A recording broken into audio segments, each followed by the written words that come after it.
Jesus compared the days of his coming to the days of Noah. Noah knew it was a season of the flood and preached it. Christians in the end times will know it's the season of Jesus' return and will preach it. But unfortunately, the unrighteous just won't listen. The unrighteous will also know that Jesus is coming. The current way the world was will not be the same, but to give those signs.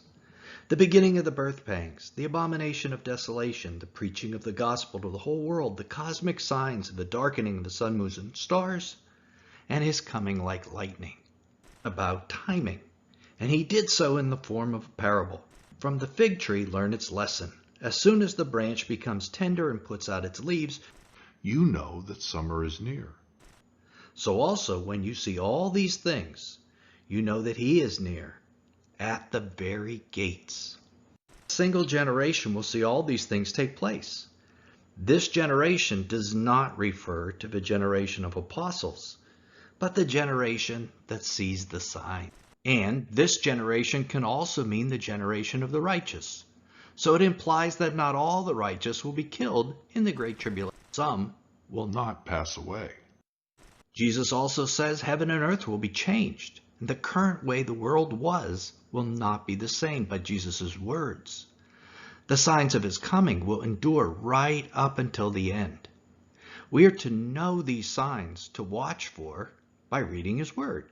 Concerning that day and hour, no one knows, but the Father only. For as were the days of Noah, so will be the coming of the Son of Man.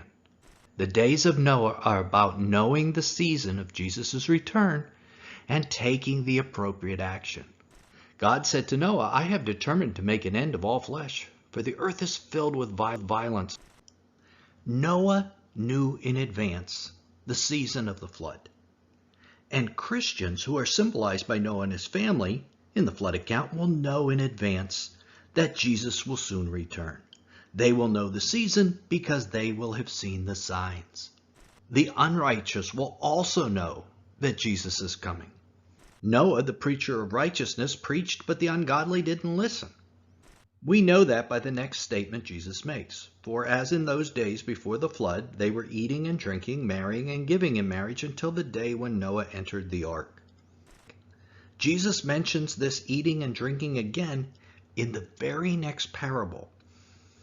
The parable of the wise and foolish slaves that he told later in the same chapter. When talking about the wise slave in this parable, Jesus said he provides God's household with food at the appointed time. This provision of food will take place so God's household doesn't feel forced to take the mark of the beast. They will eat the food stored by the wise slave. But here is what's said about the foolish slave.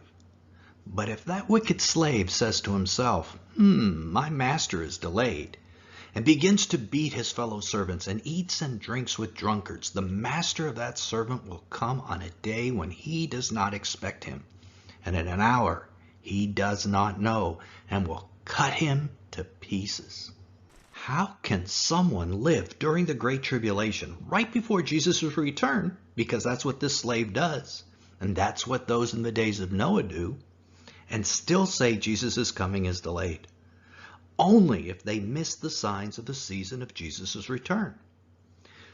This slave in this parable would have had to have seen the beginning of the birth pangs and said, those aren't signs.